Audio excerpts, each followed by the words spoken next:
Trev's Hockey Show. I'm the Trev. That's too sweet. Anyway, continuing on with retired numbers. And today, we're talking about the third number retired by the Washington Capitals.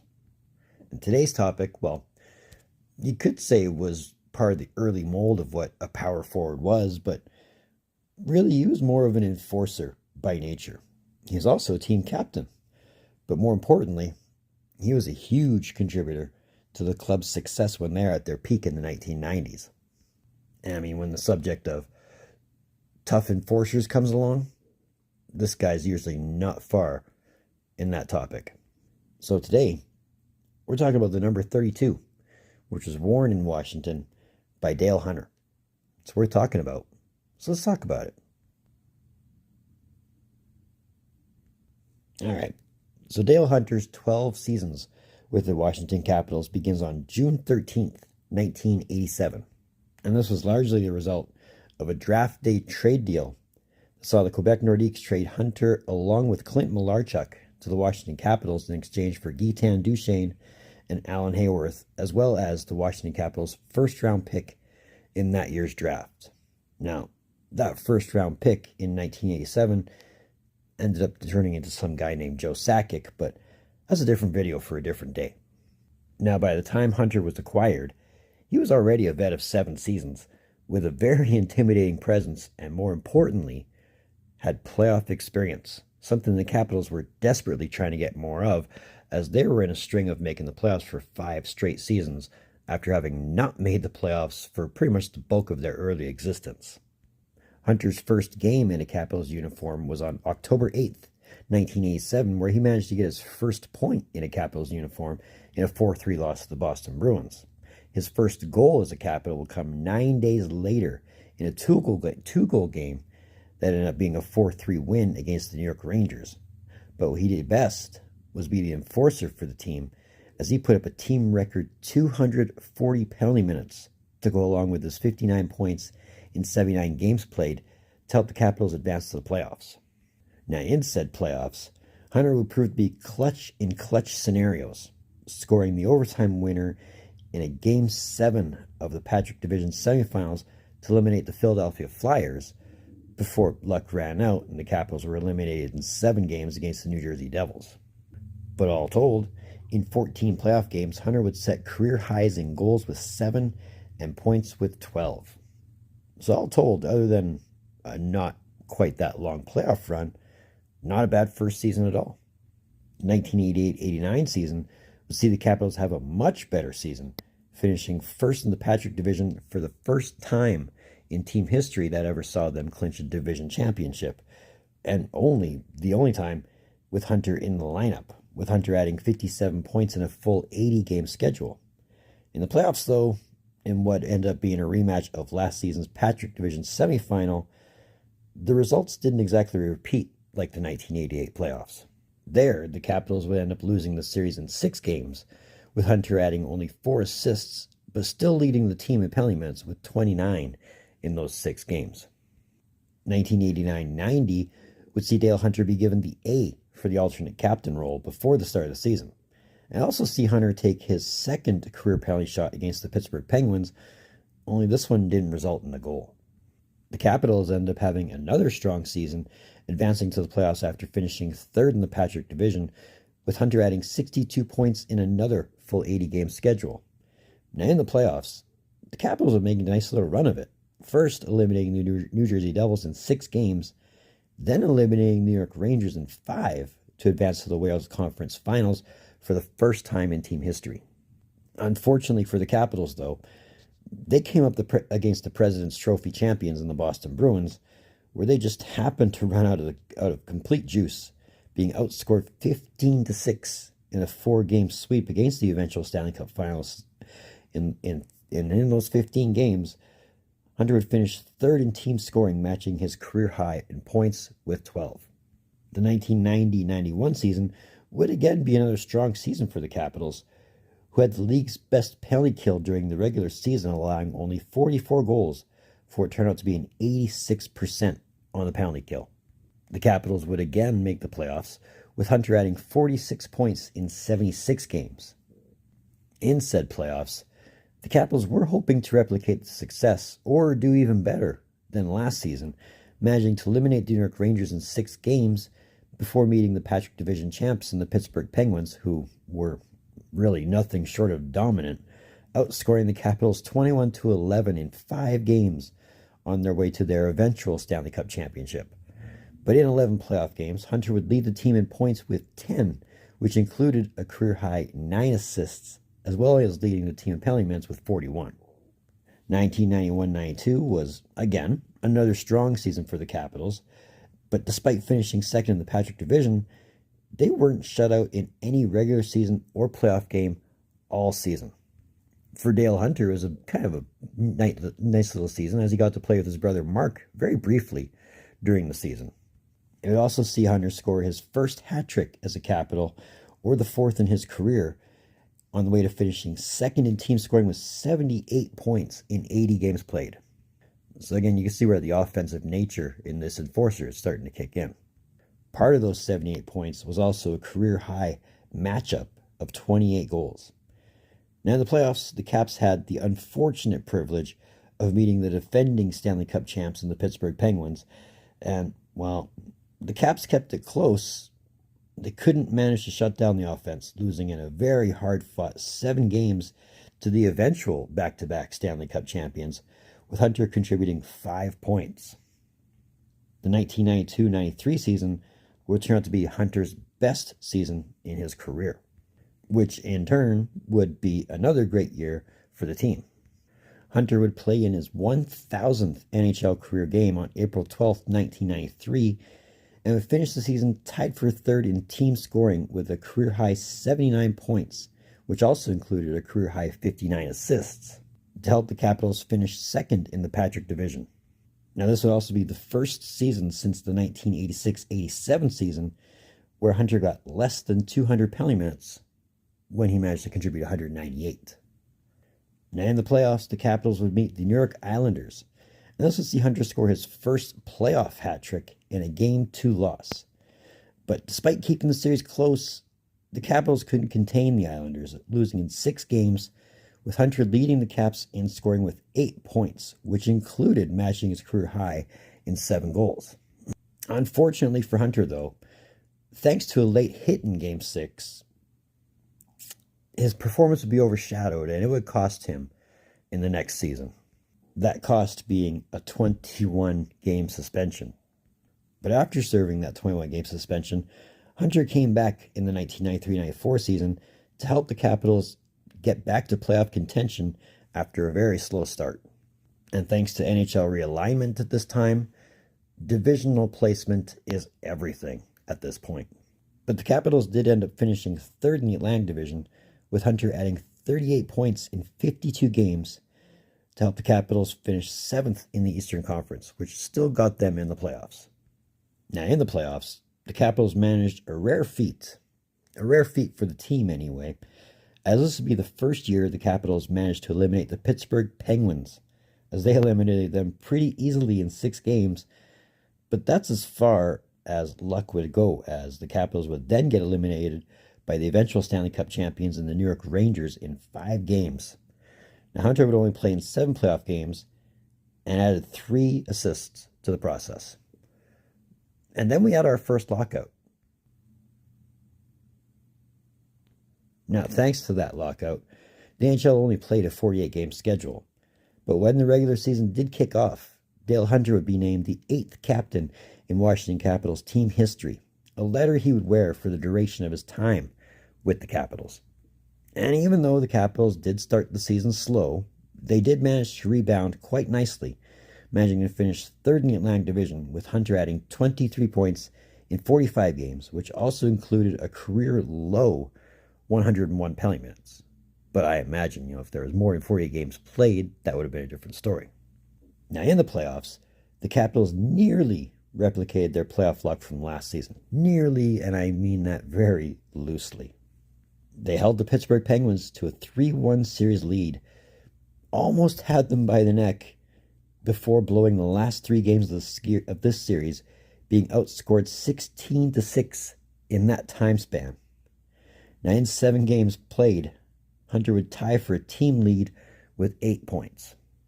The 1995-96 season would be a good defensive year for the Capitals, as they tied with the Detroit Red Wings for the most shutouts by a team, but in a very tough Atlantic division, the Capitals would only finish 4th, just barely squeaking into the playoffs as the 7th seed in the Eastern Conference, with Hunter adding 37 points in a full 82 games played. The playoffs, though, pretty much a carbon copy of last season's playoffs. Once again, matched up against the Pittsburgh Penguins. Once again, holding a series lead, having gone up 2-0 before letting go for the next 4 games, which included a 4-overtime Game 4 loss.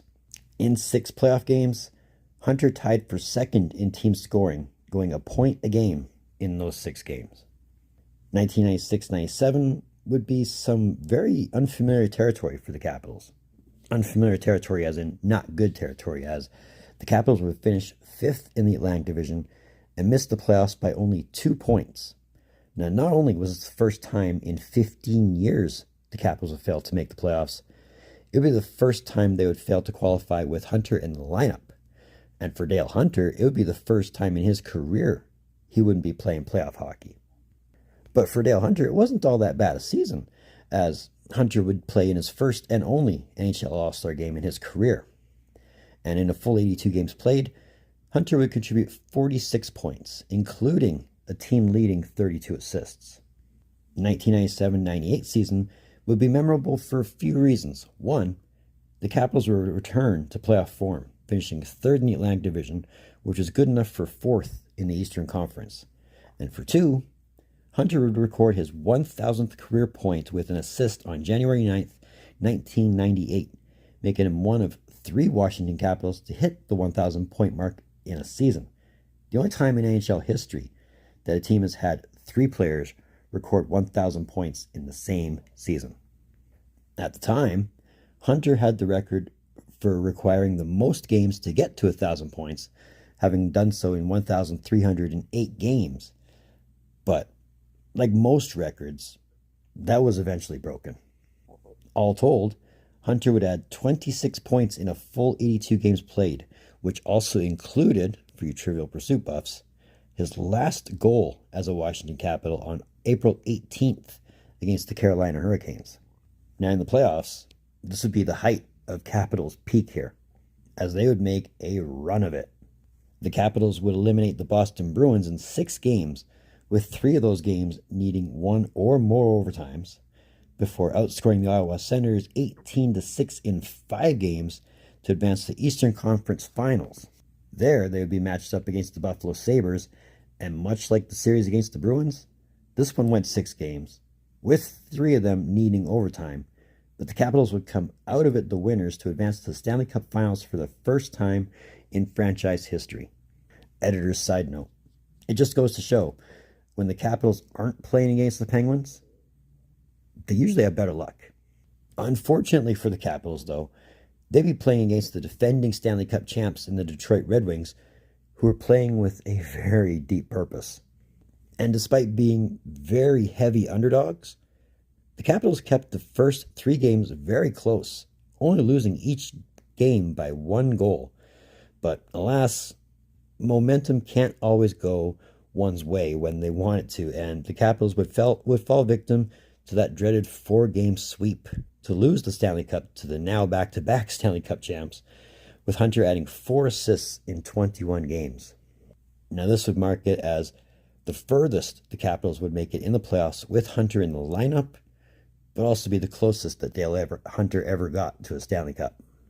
The 1998-99 season would end up being Dale Hunter's last season with the Washington Capitals.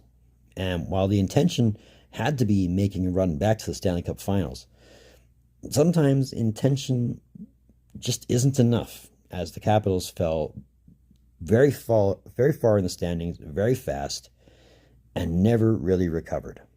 So come March 23rd of 1999, or trade deadline day as it was called back then, after 50 games played and only 5 assists recorded, Dale Hunter, along with the Capitals' 3rd-round pick in the 2000 NHL entry draft, were traded to the Colorado Avalanche for their second-round pick in the 1999 NHL entry draft. Kind of a weird full-circle moment, as you remember Hunter started his career with the Nordiques. The Nordiques ended up moving to Colorado, becoming the Avalanche. So it's kind of a weird full-circle thing. But while in Colorado, he got to make a good playoff run, making as far as the Western Conference Finals, and that would be pretty much the end of it, as after the end of the 1998-99 season, Dale Hunter would announce his retirement as a player. But he would make a return to Washington much later and in a different capacity, as he had come back to coach the Capitals for 60 games in the 2011-12 season, helping them finish second in the Southeast Division and managing to make the playoffs, but only lasting 2 rounds. So his coaching career in Washington, as far as playoffs concerned, had a 7-7 record in 14 games. But in a nutshell, this was the story of Dale Hunter's time as a Washington Capital. So let's talk some numbers. All right, so in 872 games played as a Washington Capital, Dale Hunter would score 181 goals while adding 375 assists, which equals 556 regular season points, and also includes a team record 2,003 penalty minutes. Now, if we're talking playoff numbers, that's 100 games played, scoring 25 goals, adding 47 assists for 72 points, or 372 penalty minutes. Now, no major NHL awards to speak of, but did play in the 1997 NHL All-Star Game. As of this point in time, he's not yet inducted into the Hockey Hall of Fame, but he did have his number retired by the Washington Capitals on March 11th, 2000, and was even gifted a part of the US Air Arena penalty box for his troubles. So, here's my opinion of the guy. In terms of the power forward, Dale Hunter wrote the book. A physical player who could produce consistently and was never afraid to take the penalty or get at the fighting done. I mean, despite more penalty box time than most, he was still a team leader on the ice and on the score sheet. I mean, definitely a face of the grit of the Capitals that they had at the time, and they had a lot of guys with a lot of grit. I mean, this is the same team that had Alan May, had Craig Berube, had Scott Stevens for a time, and had Kevin Hatcher. But as far as being part of a dynamic force in terms of offense, he was on the lineup that had guys like Peter Bondra, Dmitry Kristich, Mikhail Pavanka. The list goes on. He was part of several good Capitals teams. And those good Caps teams have some really good years. And 98 would have been the best time to see a good Capitals run with Hunter in the lineup. It's not for lack of effort. They gave it the best shot. Unfortunately, the competition's usually always stronger on the other side. But either way, the time in Washington spent by Dale Hunter was a great time for Caps fans. So that was the story of the number 32, worn in Washington by Dale Hunter. Feel free to give me your thoughts. So that's another one of them Trev's hockey shows. I want to thank you for tuning in. Don't think I don't appreciate the gesture, especially if you've made it to this point. If you have made it to this point, congratulations, my friend. You've made it to the end. And I know taking 20 minutes of your time is almost a lot to ask for, but just know that I am extremely grateful you've managed to tune in, especially if you're here for around 20 minutes. I know time is money, and time is a very valuable thing to a lot of people. So the fact that you gave me that time, I'm grateful you're here. But if you made it to this point, if you're digging what I'm doing, or if you just want to say, hey, dude, I'm all for it, throw me a thumbs up. Trust me, that thumbs up goes a long way in helping this channel out. It gives this channel exposure. And the more exposure this channel gets, the more eyes on the product, dude, I'm always for it.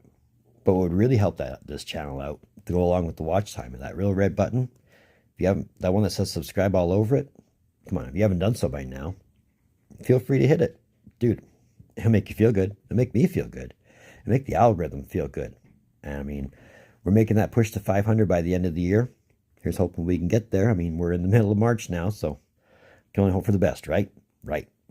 Now, if you really want to go the extra mile, that link in my description below, that'll take you to my Facebook page. Feel free to join me there. I'm on there quite frequently these days. I mean, whether I'm posting on my own channel, whether I'm talking on other hockey-related channels, whether I'm posting about, anything in general, I'm there. I mean, either you'll find me or I'll find you. Either way, love to see the audience numbers build there like they're building here. Be a great thing to help this guy out.